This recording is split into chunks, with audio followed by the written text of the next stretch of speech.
pretty fun one today. Gonna take this wall down, put in a 17 or so foot beam, and I'm gonna start by doing a little exploration here so I can send a feeler bit into the basement, and I'll show you what needs to be done down there. When we take that wall down, we're gonna be creating a point load that's gonna land on our girder here, and we're not close enough to any lally columns, so we're gonna need to add a post right here, which means that we're gonna need to cut out this slab and add a new footing to hold our point load. So we have a finished room on this side of where our post is going to be. So in the interest of not impacting any of this existing finished product, I'm going to do my best to extract these corners and avoid having to cut out this side of the concrete.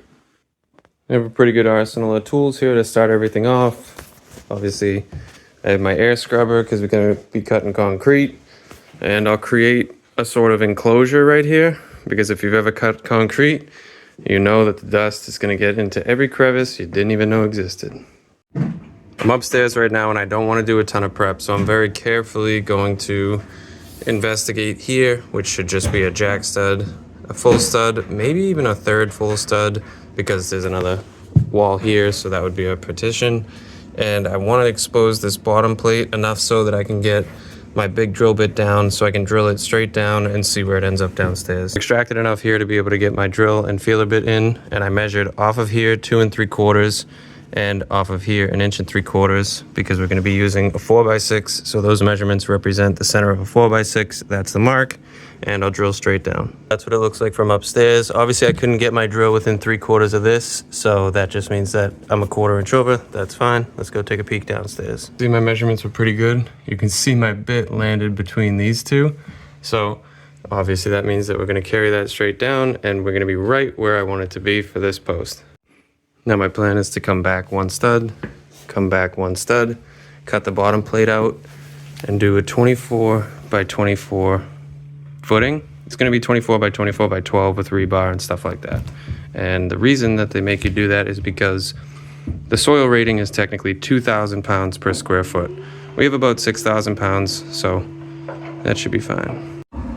The plan's working so far. This is the inside corner of that finished room, and I've managed to extract these 3 studs without completely blowing this apart. There is 3 holes that'll need to be filled, but considering there's about 50 going through it, that's not so bad. That extraction went very well, and this represents the post base for our new 4x6, and this outline represents the cutout for the pad, and I will cut here as well, and then I will put rebar into the existing slab and do some concrete bonder. But if you're an eagle eye, you notice that this technically isn't dead center, and that was just because I didn't want to go over 1 more stud, and we have a little bit of leeway. If you recall, I said 2,000 pounds per square foot on the soil, which means that technically we only need 3 square feet. We have 4 square feet, and that means that this being an inch off center, inch and I think a half, is not a big deal. Now what I'm going to do is I'm going to create a completely dust-free environment. It's going to have to be a little oversized because it needs to fit me, it needs to fit my big vacuum, my HEPA filter, and room to breathe, you know? Look at this, guys. Friggin' sweet. I did the ceiling first, and the walls are actually 1 24-foot piece. I used the 6mm plastic, not the thin crap. That just allows me to staple it directly to surfaces, not pull down. Wrap the bottom with strapping, or wrap strapping on the bottom to weigh that down. Zip walls in the corners.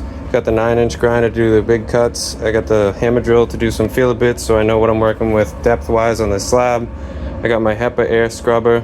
I cut out a hole, and that's going to shoot that way. It's not going to let any dust out. That's crazy filtration right there. I got the big vac. I'll put that behind the rotation of the grinder blade, so that should soak up some of that, and we're not going to get any dust anywhere else in this basement other than right here.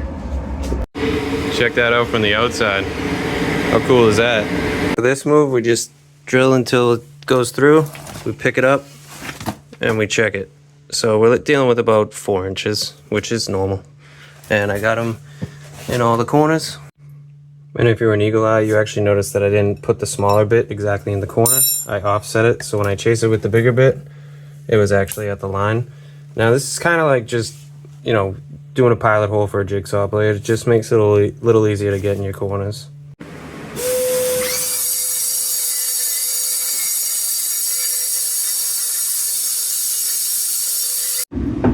Here we are about 40 minutes later, and a nice little trick that I use is, obviously my 9-inch grinder won't go all the way through this. So then I do some relief holes with the hammer drill, and then after the relief holes, I'll go in at an angle into each hole, and that's obviously in hopes.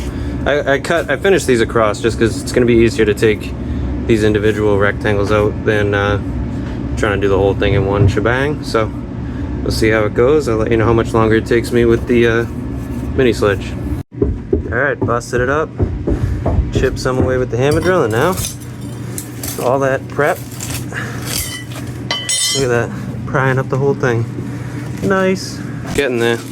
So, like I said, the way that I'm going to unify this new slab, or the old slab with the new footing, is just some holes, cut some rebar, bang it in, use some concrete bonding all the way around, and to support here, I'm obviously going to dig out underneath here, and then I'll get my crete below it. There it is, gentlemen. 24 by 24, well, you know, other than that inlet, 12 inches deep. So let's get some rebar involved. And there's my version of a rebar job. I don't see anything wrong with it. And now I'll do the concrete, well, I won't do it right now, but once I get the concrete almost to the slab, I'll do the concrete bonder to the slab. As I'm getting closer to the top, I put my concrete bonding adhesive pretty liberally all the way around.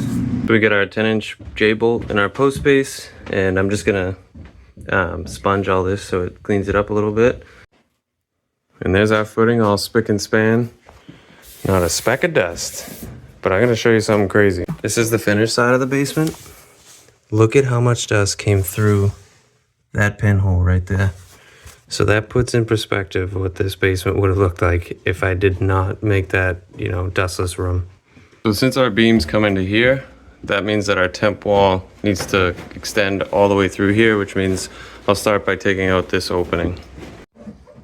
On this corner here, it's gonna end up being a corner bead. So in the interest of being coplanar, I'm not just gonna level a line up. I'm gonna mark the top and bottom, snap a line, and then make a cut. This wall's gone, so I'll be able to bring my temporary wall all the way to where I need it.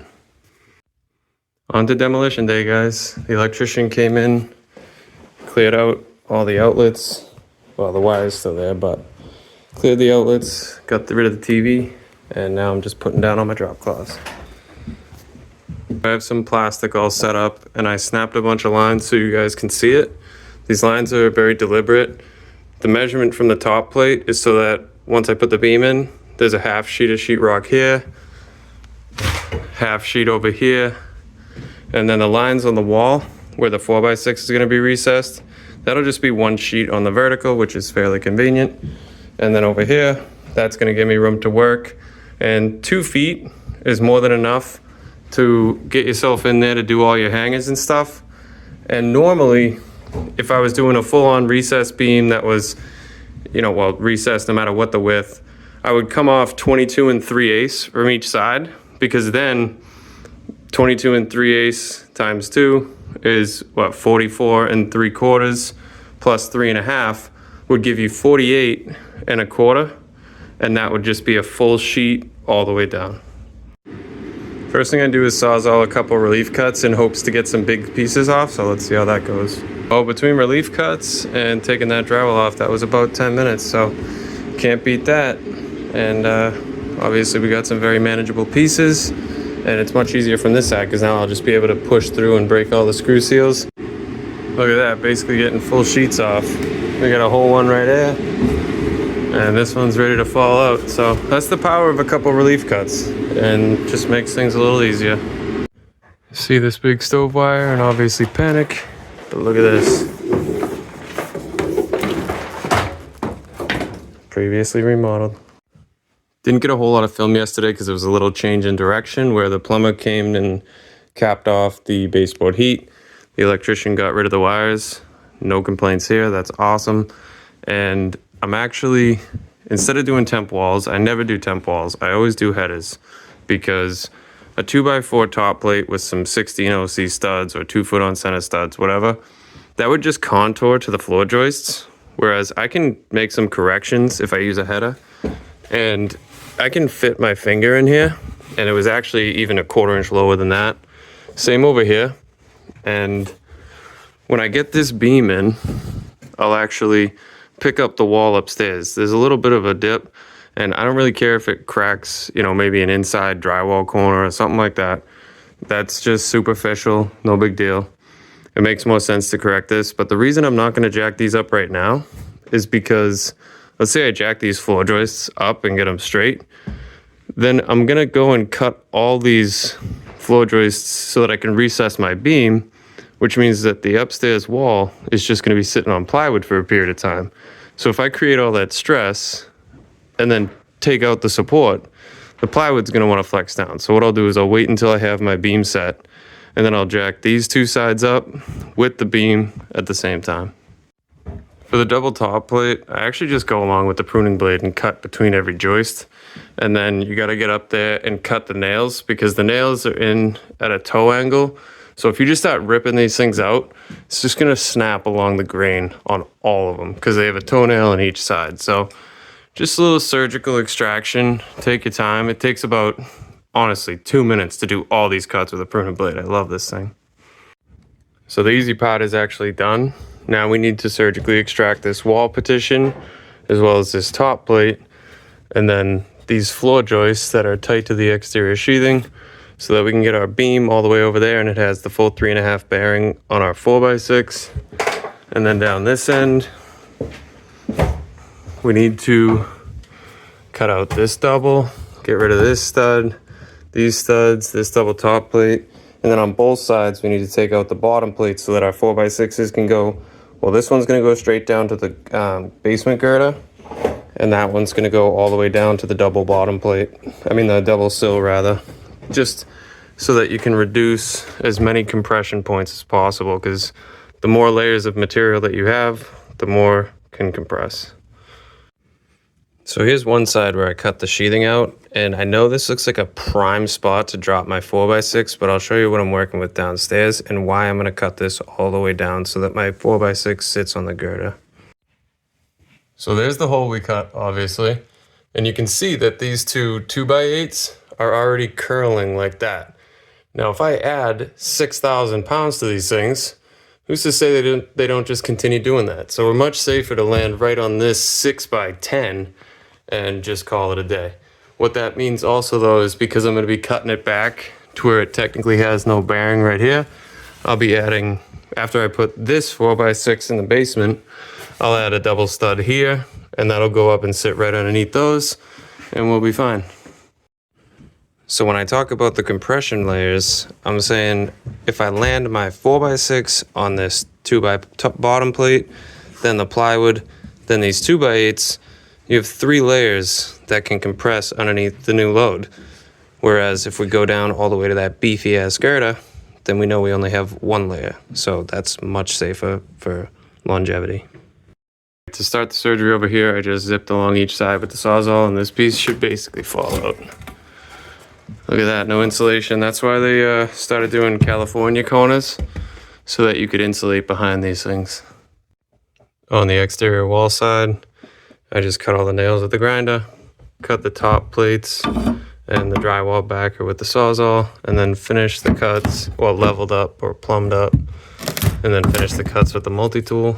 So, on the right track.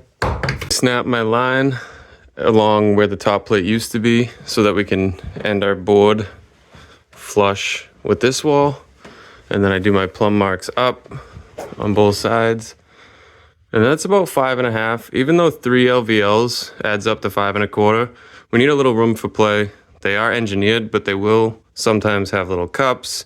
It can be difficult to get them super snug tight to each other. So now I'm gonna try something new and give you some sped up footage of me cutting all these.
All right, so the trouble I'm having with these ones is you can see I'm literally going straight up through whatever their nailing pattern was, so that's unfortunate, but I'll switch my Sawzall blade or my multi-tool blade and cruise right through those. So I used a multi-tool with a carbide blade to clean up all these, and now I'll probably grab my grinder, and we gotta clean up all these nails where our head is gonna go, or our beam, whatever.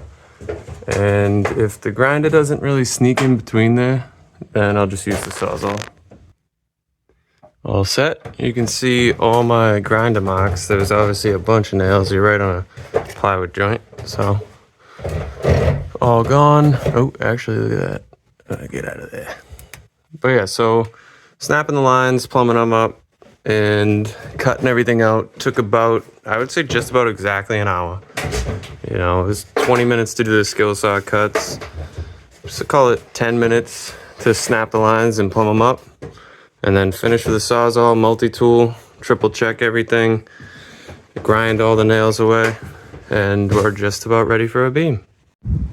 Finally time to cut some posts. This one's for the basement. I got my big boy saw here because I'm always looking for an excuse to use it. So let's get this thing cut and installed. One pass, baby. 3 11/16 cut depth. I love it. I don't know if you can see it, but this beam is actually tilted like that, about 3/16. So I can't slide my post in from this direction, and I can't, even if I wanted to cut it like that, I still wouldn't be able to slide it from this direction. Obviously it can't go from this direction. It needs to slide in this way because of the post base. So I'm just gonna do a little bit of a chisel out here, and you know, the house is probably gonna fall down. So we got our little chisel for shizzle done, and now we'll take our mini sledge and we'll bonk it all the way in. That went absolutely perfectly. I'm super psyched about that. Everything landed where I wanted to. The cut was money. The little chisel needed no adjustments. I know it's the simple things, but you know, 10 years ago, I would have swiped that thing twice with a 7 1/4 saw, needed to adjust it. The chisel would have needed 3 adjustments. I would have been banging this thing in and out. So it's just nice to have things start to land all the time. Always love to get to use one of my favorite purchases ever. Oh, that's all I need. And then down low. Nice. When it comes to the flooring, you can see that we have like a 5/8 rip right here. So I already told the flooring guys when they come here to patch this run, I want them to actually distribute this 5/8 across these 3 or 4 rows. So you just, what that means is they'll have to buy 3 1/4, rip it, you know, say 2 1/2 instead of 2 1/4, and distribute that across the 3 rows, much less noticeable. So on that note, I'm gonna take this out so that I can get more access right there, because I'll have to cut some of the subfloor out so that I can get the double out and then be able to tilt my Paralam or Versalam, whatever, post in so I can land it right on that girder. So there's my Sawzall cut. Obviously I took out the hardwood flooring and cut this back so that I could tilt this up when I get to that point. And if you notice, we don't have full bearing on the girder, but I knew this the whole time. I'm not gonna bump this over, not flush with this wall sticking out in the hallway, just to get full bearing on that, because technically we're only using a bigger post because we have a triple beam, and a 4x4 would easily carry this load. So this little offset, it's totally fine, and it lands on a wall with a stud right there, so still full bearing. This side's a little different. Normally I would aim to cut these out and then obviously give myself the same kind of cut so that I could tilt my post in. But the issue I'm having is there's a pipe right there, so I'm not gonna have the room to tilt. So I'll show you what I'm gonna do. I'm gonna start with this block of LVL, slide that down. That'll be flush with the sheathing, or the subfloor rather. Now I'm gonna add this little filler piece. Okay. All right, I made this beast of a header slash bottom plate and it's glued, and then it's got 2 7/8 timber locks, and then I glued the crap out of that. I know this is where it gets weird, but I've had to do stuff like this before, and the inspectors were totally fine with it.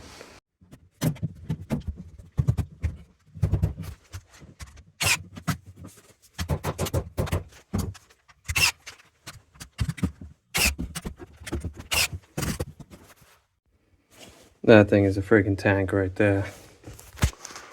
So obviously the beam will go up there, and then my Paralam, or my Versalam rather, will land right on this, which transfers down. And this actually is much better because it's going all the way across the, you know, perimeter board / rim joist. And there's full bearing down to the double sill. And I'll have a nice big ass strap right here. This strap is routed into the post in the base by the thickness of the strap and the screw head, so the blue board would sit flush. This is totally fine because the post is oversized anyway. Something you always need to remember and consider is, how am I getting this beam where it needs to go? Worst case scenario, you might be cutting the siding out of the side of the house, setting up staging and feeding it in through there if there's room. So just always need to consider. In my case, I'm going to be able to shoot it in that way, put it right up where it needs to be, and push it straight up. We have 2 wires that couldn't get moved, so I wrapped some nailing plates facing the plywood with some electrical tape, and I'll notch the beams a tiny bit for that. And we have a nailing plate over there, just that one's not interfering with anything, but that's just to hold it. And they actually just had the upstairs hardwood floor done, so I don't have to worry about any like rug coming out, new hardwood floors going in, a bunch of staples coming through here. And there's our notching all said and done. And the reason this doesn't matter in terms of strength or integrity is because this beam is slightly oversized. So I'm allowed a little bit more deflection than the calcs show. I got the first beam in. I sat it on the blocks, well, we sat it on the blocks. And then I screwed it on this side just to hold it. And then I shimmed it plumb. And then on this side, I just installed this real quick while we held it, and you can see the gap. So I got the jack there. It's all nice and secured. And then we'll bring the next one in. I'll glue it, I'll screw it, and then we'll jack this all up together. And I'll probably do it with these 2 sides, and that'll flatten this, and that'll be nice. Glued all the way down. All right, we got the second one in, tacked all the way down with 2 7/8 timber tacks, and all glued up in preparation for the last piece. Got the third beam in and put in my Versalam post all the way down to the basement girder, and now I can comfortably jack up that side. All right, I got this beam where I want it. I got it all glued up, and I got my last Versalam. I'll sneak that in, and you can see that this stud kind of popped back, so I'll pull that forward, and you can see how much the sheathing's moving from the outside, obviously. And I'll secure that to the Versalam once I'm all set, securing that to the top and bottom. Cruising right along with the hangers. If you remember, I could fit my finger on both sides, and I picked these 3 up at the same time.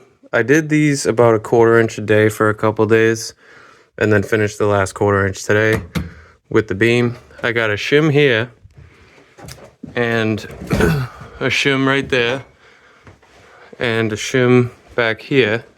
And that was because sometimes you put these beams in, they got a little bow, but you know, a couple of shims in the right spots and you plumb it up and straighten it out. So when you're doing the hangers though, you got your 1.5s for these holes, the straight in, and the 2.5s for the toenails. So that's very important. And oftentimes inspectors are looking for the writing on the head. You can't just use regular nails for this. These are very specific. You can also use screws, but I'm just psyched because I can draw this drywall backer down, but if you look at the 2x6, it's now dead flush with that wall on both sides. So pretty awesome. When I'm done with the gun, I'll go back and hit these angled ones, a couple extra whacks, because sometimes if the board's cupped, it won't draw it in all the way. So, bing, bing, all good. Even with our Versalam being tight to the wall, you can see that these don't line up. So I brought my planer today. Started by Sharpie marking where the teeter starts and stops, so I know where to plane. Well, I just ended up beating the bag out of the planer, but perfect now. Nice, nice. One of the little gems of Ryobi. I've had this thing for years and abused the crap out of it. Passed inspection with flying colors, and we're on to the blue board. Well, strapping and then blue board. For the first row of strapping, I like to get the 3.5 inch strap because if you see, I rabbit it for a blade width right there. These come out about a 2 1/8, and regular strapping's only like 2.5. So you have about 3/16 right there to get a nail in, which obviously you can't do. So this is my usual move. All blue boarded and ready for some plaster. Everything's coming along nicely. Perfectamundo. Look at that, guys. The flooring guys did an awesome job. You can hardly tell that it goes from like 2 1/4, 2.5, 2 1/4, 2.5. I told them this had a taper because it did, and to do what they had to do, and they did. So very nice. Now I just got to polish off. You know, you can see the baseboard, the casing. There it is, guys. All ready for some paint. Final piece of the puzzle. All painted up. Now luckily this little angle flush threshold was already here, so we just had the floor guys go to there, and we had the floor guys put one in right here. That way we didn't need to sand the whole place. It was gonna be, I think, around 1100 more to sand the whole place, but yeah, not so bad. This was quite the learning experience for me because every time I've done a beam, it's been a full remodel. So that just means that there's really no, like, you're not displacing the family because it's either somebody's second house or it's a flip or it's somebody's just doing a full remodel and they're already out of the house for the remodel. So this one was actually 5 total weeks, start to finish, from the first day that I cut the footing in the basement or cut the slab to put the footing in the basement to this point. So a little learning experience. They're all learning experiences, and nice. Obviously our post is right here, turned into a perfect corner bead. That post is in that wall, perfectly flush. If you remember, this closet door was right here. We moved it over to here. Makes a lot more sense considering how they're gonna have to configure all the couches in here now. And I'm really liking all of it. They're super, super happy. Everything kind of came out exactly how you'd want.